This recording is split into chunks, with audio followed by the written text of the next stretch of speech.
Good afternoon, ladies and gentlemen. Our In Conversation session on Indian economy at 2030 is about to commence, and we have as our chief guest for this session Shri Suman Berry, Vice Chairperson, Niti Aayog. In conversation with him is Mr. Sanjeev Bajaj, President CII, Chairman and MD, Bajaj Finserv Limited. May I request you, sir, to take the conversation forward?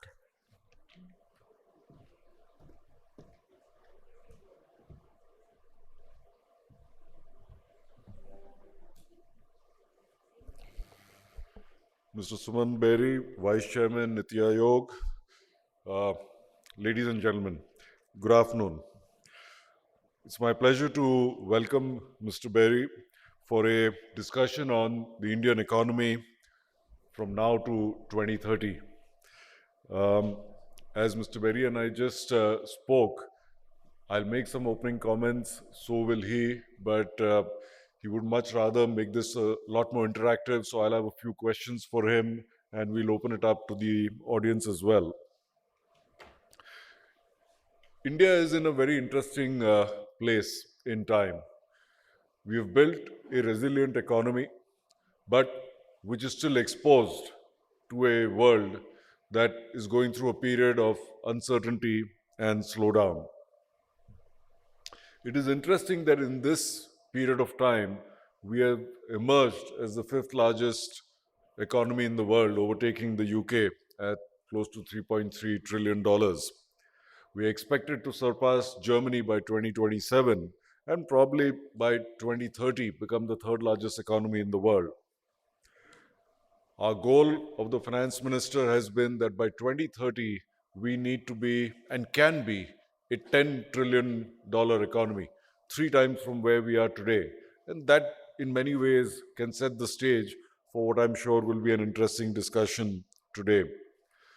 Over the last few years, we have seen a combination of significant reform practices and investment from the government, coupled with the tremendous entrepreneurial spirit of India and its own impact, with over 77,000 registered startups, over 100 unicorns, by some count, a unicorn being born every 2 weeks, and also large business and how they've grown in their capability, in their size, to spread their wings in recent years beyond our own shores.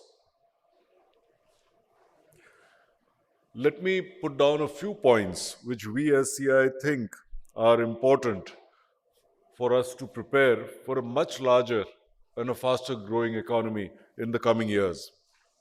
One, a country of 1.4 billion people needs a strong manufacturing led economy. And the world in the last few years, for multiple reasons, we know a lot of them political, is looking in India as a valuable partner in providing them with manufactured goods and services.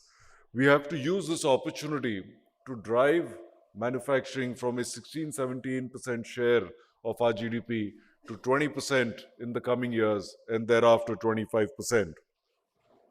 It's also a responsibility in a country of 1.4 billion people where our youth both need the jobs, but with high quality jobs coming to them in the coming years, they also become consumers of our own products and services, thereby fueling our own domestic consumption. A second area is promoting scale and technology in manufacturing through a combination of measures promoted by the government, industry, academia work together, because no country has become a developed country just by copying stuff from others. We have to create this environment where not just few sectors like pharma, technology, the financial services, and we can see that in its digital avatar in the last few years, are creating innovation, but we have to spread this across multiple more sectors in the country. A third area is aligning industrial and trade policy. This is very important because as we go to set up manufacturing capacities for the world, we have to make sure that the free trade agreements that we are signing, our own trade policies are getting aligned so that we have a consistent roadmap that's getting created for further industrialization of our country. Fourth, a significant amount of initiative taken by the government is improving the ease of doing business, and we have to supplement this with reducing the cost of doing business in India, and also by ensuring that we keep eliminating criminalization of laws in business and declogging the judicial system so that it just gets smoother and smoother to do business in India. And that's where I believe that um, recent initiatives undertaken by this government, including Gati Shakti, ease of doing business in its 2.0 avatar, will assist. Fifth, if we have to grow from a 6-7% economy to a 9-10% economy, where is the capital going to come for that growth? We need to ensure that we expand our financial services industry, take banking, take credit, whether through banks, through NBFCs, all across the country, through the creation of many more competitive and capable banks, by offering full banking services to large capable NBFCs, also ensuring that we are deepening insurance penetration in this country so that we can create a protective layer for our citizens and for our small businesses. Sixth, the government has very proactively created the production linked incentive program to champion a set of sectors where India has both capability and can build capacity. And as CI, we have recommended the government to look at ELI, employment linked incentive schemes as well, in select sectors which employ large number of people like tourism, logistics, animation and gaming, and film. Seven, center and states need to enhance their expenditure on health and education. Health is about 1.8% of GDP, education is about 3%. This needs to double both capacity and, of course, quality, because we owe it to our people to create a set of employable Indians of high quality so we can bring in high quality jobs, increase per capita income levels, and thereby help build the consumption side of our economy as well. The eighth point is, as we've come through a year of record exports, and we have to make sure that that's not just a flash in the pan, but something that we can consistently deliver on. And at CI, we believe that India's export effort should be led by an export mission. This export mission can comprise of a national trade promotion council at the center, supported by councils at the state. This has to be done by the center and the state together so that they can develop common strategies, policies, and ensure that the necessary infrastructure is available for industry to grow. Nine, to achieve our ambitious net zero goals, we should prepare a sectoral roadmap towards the net zero transition. And we at CI believe that this is not just a responsibility that we owe to our future generations, but is also a significant new set of opportunities for innovation and business for industry. And lastly, to keep alive the spirit of cooperative federalism, the government should look at forming GST like councils, which have worked very well for the center and states of all parties to work together, similar councils for consensus building on reforms relating to land, labor, power, agriculture, issues which are both center and state driven, so that the smooth functioning on the ground just becomes that much easier. So those were a set of 10 points that on behalf of CI, I'm happy to share with you. But with that, let me now request Sri Berry to deliver his remarks. Thank you. Thank you, Mr. Bajaj, and thanks to you and to CII for giving me this platform and opportunity. I was just looking at the full program, and I see that we have 45 minutes, of which 15 minutes more or less have passed. So let me spend, and I will speak from here because I find that podiums kind of get in the way of eye contact. So a bit like you, I'll just share a framework as an economist who slightly unexpectedly has been catapulted into this role of vice chairman of Niti Aayog, and provide, I hope, some hooks on which the discussion might be pegged. Let me just start from, as it were, the mission and mandate of Niti Aayog, which actually has rather surprised and overwhelmed me since I was asked to take the job of vice chairman. Two or three quick points. One is that my role is vice chairman, and as many, but perhaps not all of you know, chairman of Niti Aayog is the Honorable Prime Minister.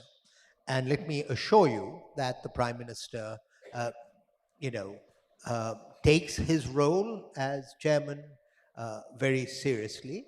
And equally, in many ways, we exist to assist in the realization of his vision. It is a quite different organization from its predecessor, the Planning Commission, but certain dimensions of what Niti Aayog does uh, remain. And it was the case that the Planning Commission, which was its predecessor, had strong relationships with the states. Those were financial relationships. We are charged to have, as it were, intellectual relationships with the states, and I'll come to that a little later in my remarks. Uh, Given that relationship with the Honorable Prime Minister, it will come as little surprise to you that our, marching orders or the framework within which we operate is very um, consistent and indeed driven by, as it were, the guidance that the Honorable Prime Minister has given to the nation most recently on August the 15th, where he has painted a vision of India in 2047, a vision of Viksit Bharat, uh, with all of that implies, and I'll talk a little bit about what that might imply. I say that because the setting for this meeting is India at 2030, and I will talk about that. But then that has to be sort of nested into a vision of India at 2047. It's the, as it were, the first tranche of that, an important tranche because many of our goals, particularly in decarbonization, are calibrated to 2030, and then again to, of course, 2070. I think what is also important is that this meeting is taking place soon after India has assumed the presidency of the G20. And I was privileged to be a participant in a all-party meeting on the G20 convened by Honorable Prime Minister in Rashtrapati Bhavan uh, earlier this week.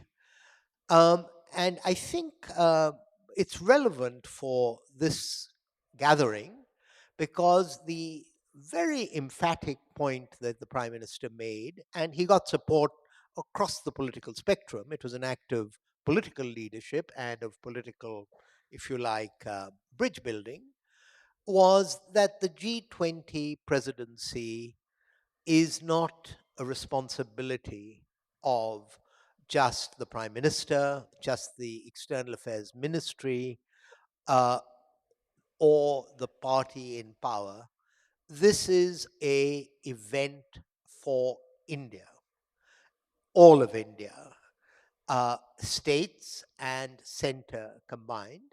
And I'm making that point because it is also an event for the private sector as represented by CII.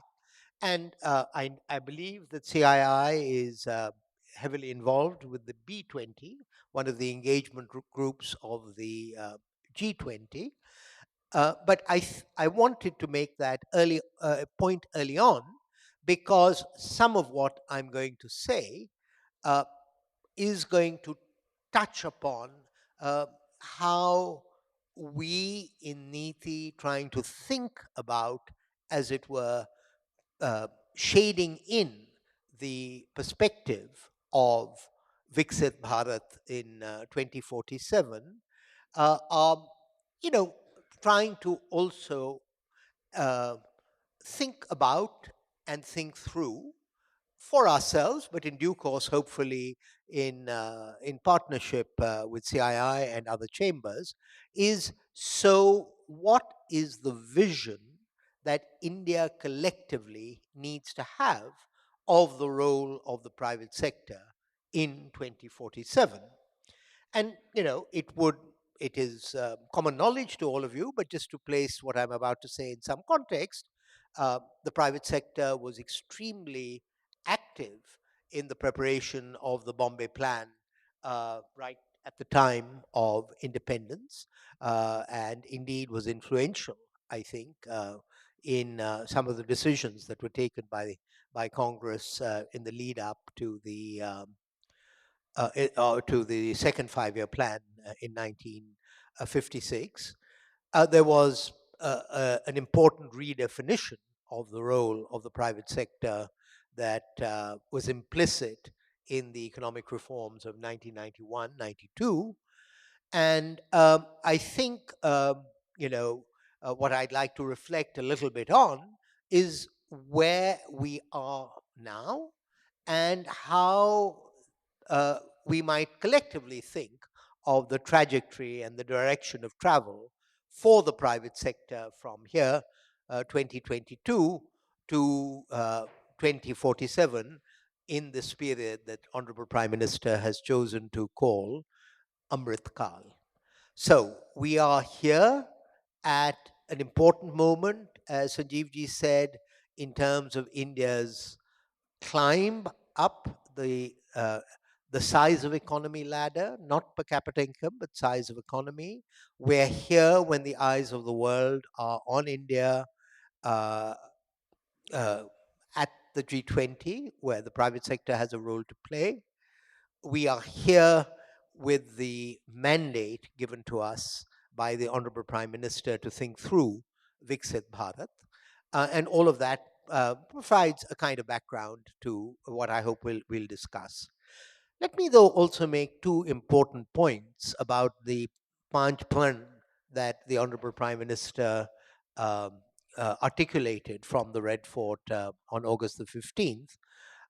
He talked about freeing India from corruption, from nepotism, and for, as it were, acknowledging and supporting the important role of women in a Viksit Bharat. And I would say that each one of these sets an agenda, if I might say so, for the private sector in its conduct and its behavior. Again, these were calls for the nation, not calls only for government. And therefore, I feel, as his agent and his lieutenant, to bring, as it were, uh, the importance of the vision that he articulated on August the 15th to this August gathering. Now to come to what I see, excuse me, as the Sanjeevji, could I trouble you for some water? Uh, as the choices and opportunities and uncertainties on the trajectory facing the private sector. Let me start by, you know, my surprise, and I think our collective surprise, about where we happen to be in 2022. Sanjeev ji has already spoken about China plus one and all of that, But, when I was commenting as a private citizen on what India would look like, post pandemic or in the middle of the pandemic, it would not have been my expectation that we would have a booming stock market, that we would have a financial sector that was in much better health than it had been in the previous decade, uh, and that uh, our stock market would be booming, etc. I don't want to spend a lot of time, but I do want to link it to, as it were, a narrative on India, which I came to believe in my 4 years as chief economist of Royal Dutch Shell, which is that India has an innate resilience. It's complicated, and I don't think I have time to get into this, but I do think that what we have seen is that despite the many criticisms that are made of both the Indian policy establishment and the Indian policy, private sector, that when there is a challenge, the system seems to work. And so, as I'm a natural conservative, I would say that our watchword going forward would be, if it ain't broke, don't fix it. So we need to, in a sense, appreciate, as it were, in an incredibly complex, diverse, uh, even polarized society, that there is something that works and that the world is increasingly beginning to respect. But that said, there's no scope for complacency for all the reasons that Sanjeevji mentioned. And so, because I see that I've already spoken for 15 minutes, let me just indicate some of the forks in the road. And I say this as somebody who was a member of the Shell scenarios team. And what we were taught at Shell was the only certainty in life is that a forecast will be wrong, but you have to do them, but don't trust them too much. So you need to deal with, as it were, identifying sources of uncertainty and equipping yourself for uncertainty. And what I would say is that perhaps with a little assist from the uh, the IBC and the NCLT, I think that over the last few years, corporate India, uh, formal sector corporate India, got the message, smelt the coffee, and basically future proofed itself by deleveraging in a big way. And I think that has been an important part of the resilience. So, what do I mean by thinking of the role of the corporate sector in the Amrit Kal? What are the choices? What are the opportunities? I think um, just two or three quick points so that we can engage in conversation. It is very clear that there are two fundamentally different concepts of the right relationship between the corporate sector, the private sector. I'll talk about the corporate sector because this is CII, but let us remind ourselves that the private sector is both the corporate sector and the MSMEs. And we need to have a discussion, a separate discussion perhaps of the MSMEs, but here let me talk about the corporate sector. Uh, so the US basically, I would argue, has a system where the corporate sector is influential, certainly in politics, perhaps increasingly so, but it does not necessarily always look to, it's almost suspicious of the government, as it were.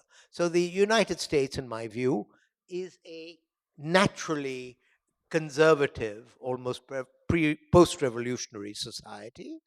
And then you have, as it were, Europe and to some extent Japan, where the corporate sector, by the way, one important dimension of the corporate sector in the United States is its commitment to philanthropy, what we would call, CSR over here, on the grounds that public services, public goods need to be the responsibility of the corporate sector. They, sh- uh, they should not be left entirely up to the state. And then there is as it were, the European perspective, where you have a much higher taxation level, and the expectation is that the state will provide the essential public services, and not particularly the corporate sector. I would judge for our discussion that India at the moment is sort of in between, obviously at a much, much lower level of per capita income, but our tradition is that of the mob-up state, and so we're probably closer to the European slash British model without having the fiscal resources to support it. So I would hope that a debate might go on, and Niti Aayog would be happy to be part of that debate about all elements of society. That look, uh, what gets in the way of one vision or the other, and is there a clear view in the chambers led perhaps by CII about what it means for us to realize the vision that way back when um, Prime Minister Manmohan Singh articulated, that the public sector should do only what the public sector needs to do, and the corporate sector should do everything else. Secondly, I think as part of this debate, we need to understand better what the corporate sector wishes and can provide at the subnational state level, where you are also very present. And finally, I don't have time to go into this, the question of the role of the corporate sector in a fast transforming energy sector, with decarbonization affecting everything from urban form to energy intensive industries to infrastructure. I think that's another large conversation we need to have. So I hope I haven't disappointed you, Sanjeev ji, in not giving you concrete points for 2030, but I just thought that, widening the discussion uh, in service of Honorable Prime Minister's vision of Viksit Bharat might be a different perspective I could bring to the meeting. Thank you. Thank you, Sumanji. And as you said, you've covered actually a wide range of topics and issues, which sets a good stage for some Q&A. And as the audience gets ready to ask questions, let me take a stab at the first one. You talked about India having just taken over the G20 presidency for the next 1 year. Now, we know on one hand, 1 year is just 1 year out of many years. On the other hand, 1 year is the chance that we have on the world stage to present India's points of view from government, from industry, larger society, all towards whether it's G20 or B20.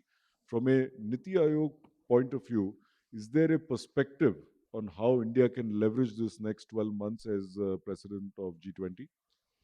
Well, we are part of a collective effort led by uh, ultimately, the apex is the leaders summit, but as many of you would know, the G20 actually has its origins with finance ministers and central bank governors in what's called a finance track. So, I would say that while ultimately the Honorable Prime Minister is supported by the External Affairs Ministry and by the External Affairs Minister, the Finance Minister has a very important role to play.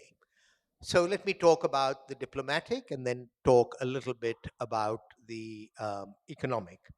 I've been something of a student of the G20 from my earlier incarnation as a think tanker.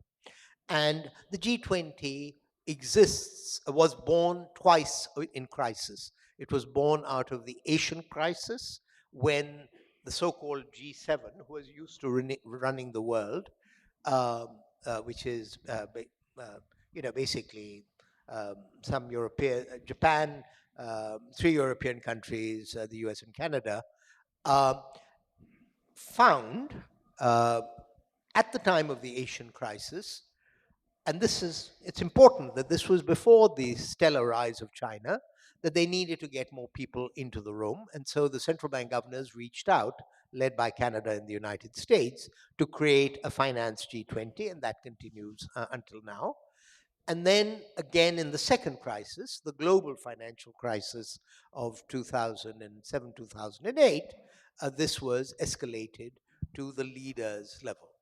I'm saying all of this to make the point that the G20 fundamentally, even though it meets at the leaders level, is about what they keep repeating and repeated very recently, is about uh, robust, balanced, sustainable, and inclusive growth. Okay? Now, for me, to answer your question, it is to get the focus of the G20 back on inclusive growth. That is India's mandate and mission. Frankly, out of following a period, particularly during the pandemic, where the you know growth was sustained, uh, but was not particularly inclusive, and where the response in things like vaccines, again, was not particularly inclusive. So I would say that the an important part of the branding of, and this has already been indicated to some extent by the G20 Sherpa, my good friend and colleague Amitabh Kant, is, and also by the External Affairs Minister, that India, is determined to make sure that the G20 is not a tool only for the rich countries. Okay, which secondly, we are assisted in this by the fact that it's by rotation and by choice that we have a succession of G20 presidencies from members of the G20 from the global south. We are taking over, we did just take over from Indonesia. We are being succeeded by Brazil. Brazil is being succeeded by South Africa. And this turns to your point about what can we achieve in 1 year. In any case, it's a little bit of a relay where the baton gets passed on. But the fact that you have four successive presidents from the South who have, other fora within which they interact with each other, ASEAN, BRICS, etc. So I would, say that these are the elements of the India brand. I think the last point is a very important point. Um, sure, let's start over here.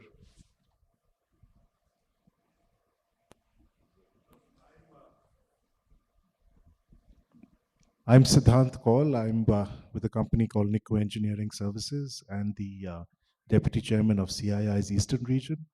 My question is in infrastructure, especially social infrastructure, India has a unique model where there is a government delivery of this infrastructure as well as a private sector delivery of this infrastructure. And we need to find ways to kind of synergize the both. So we have delivery in all throughout the country, which is essential for our growth and for development of industry too. How do you see Niti Aayog's role as a transformation agency in helping find gaps, and what do you suggest should be the path forward in these areas? Um, Again, I'm fairly early in my term, and it so happened that there was a dual transition, which is that I took over in on May the 1st, and Amitabh Kant was appointed Sherpa at the end of June. And so his successor, Padamaya, took over in July. And, we are still, I wouldn't say settling down, but still, in a sense, chalking out how, if at all, Niti might be uh, not different, but how Niti can remain responsive to the mandate we get from Honorable Prime Minister. I say this while acknowledging that I think, from what I've seen, both under Rajiv Kumar and from under Amitabh Kant, I think Niti uh, was fairly porous in being open to interaction with the private sector in a number of contexts. And, in schemes like Ayushman Bharat, where there is, and I think this is relevant to what you've been, well, the field of social infrastructure, uh, but you could also say in terms of PLI. So what we attempt to do is to receive inputs from the private sector to, as it were, shape an agenda, given access to both PMO and to the Honorable Prime Minister. We are unusual. We call ourselves a think tank, but uh, one of the benefits we have from being from having the legacy of the Planning Commission is that we are part of the file traffic. I mean, there are other government think tanks which are trusted by parent ministries, RIS, ITSA. They may get papers, as it were, circulated to them for comment, but they're not actually part of the file traffic. So we have the possibility even to initiate cabinet notes if we so wish. So those are the means and tools by which Niti can be helpful, but we are constantly reminded by the Prime Minister that our role is to stimulate, shape, but not to implement. And we get slapped across the knuckles if PMO or the PM believes that we are being too assertive in the implementation. So I would say, I think it's the answer is very different depending on what kind of social infrastructure you're talking about. I did, though, make the comment earlier that the US model uh, depends quite a bit on civil society organizations, on philanthropy. And I would say that it is impressive the extent to which the Indian private sector, using CSR funds and otherwise, does support activities in social infrastructure through philanthropy. Niti has a minor role in certifying, as it were, civil society organizations. But I would just say that that activity uh, um, is also important, particularly at the subnational level. We're out of time, but yes, let's take one quick last question. Why don't you go ahead? I think we've got Santosh also there. That person has just stood up, so Sir, maybe we do sir, the my but question quick one, about quick, the and then one here. building the human capital for future ready economy. Example, my name is Vishal Sangvi and I'm innovator and running innovation accelerator company. I was the others conference where Apollo Hospital promoter told about that when they start the Just a quick yeah question. quick We are question, out yes, of yes. time. Yeah, so that was not that time there is a not recognized hospital to establish hospital not recognized. So do you think that we should design a policy where building a human capital so industry can get the financing or individual who are coaching the enterprise staff actually, so they can systematically they can invest the money on early people actually to make them industry ready actually, so we can desire policy that can fund will be flow to the making a systematically. Let's take all the questions. Yeah. So okay, let's take one last question from here. Yeah, next to you. Thank you, Mr. Bajaj. Dr. Bari, I want to take you back to the point that Mr. Sanjeev Bajaj made, one of the 5 points that he made about aligning industrial policy with trade policy. And it's something that I know CII and FICCI have both been making a representation to the government for some years, which is about the inverted duty structure. Inverted duty structure, implying that in our country we've had for a whole series of products tariffs for finished products which are relatively low, while tariffs for intermediates or raw materials for producing those same products are relatively high, and which has sort of undermined industry and industrial production and industrial policy. So, as I said, CII, FICCI have been making representations about this. Can we expect, and that's my question, can we expect that the Niti Aayog could, under your able leadership, might actually raise this issue more emphatically than has been done so far with the Department of Policy and Industrial Policy and Promotion? Thank you.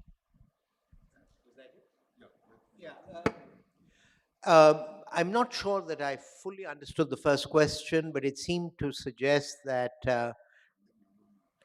yeah. Uh, Look, I mean, Niti Aayog, amongst other things, uh, hosts something called the Atal Innovation Mission, and it is a mechanism. It has its own budget, and it has been quite successful in supporting both um, uh, tinkering labs in schools as well as sorry, what are the other things called? Well, so that is one machinery by which uh, Niti is engaged with this very vibrant startup culture. I'm informed by Chintan Vaishnav, who heads that initiative, that there is going to be a Startup 20 as an engagement group in the present G20. So I'm not sure that I'm quite responding to your question, but those are the initiatives that we are attempting to make sure that the enormous amount of entrepreneurial energy there is in India, particularly amongst youth, has some support and ability to be mobilized. All of this actually finally has now comes under a group chaired by the Honorable Education Minister Dharmendra Pradhan. Um, Look, I think that nobody wanted an inverted duty structure. Uh, I mean, those of us who were reared uh, at a time of greater faith in liberal ideas would always have said that you are playing with fire if you attempt to fine tune duty structures, and that where we ought to end up is something like Chile, a country I once worked on, a flat uniform tariff. That's the simplest way of getting around this. I'm told, without knowing the details, that, as it were, reconciling uh, our commitments to the WTO with our concern with certain WTO members who don't always play by the rules means that we have no option except to, as it were, use more interventionist instruments. And if you play with matches, this is where you end up. Yes, it is the case that we were trying to do some internal work on inverted duty structures. Yes, it is the case that, to my understanding, both the finance ministry and the commerce ministry are seized of the issue. But since we are approaching budget time, I don't want a headline that promises that this is going to be on the agenda. So I just say I hear you, and I will take it back. Thank you, Sumanji. We've exceeded our time, but thank you for both your time and for your keen insights as well. With that, this session comes to a close. Can we all thank Sumanji for being here with us today?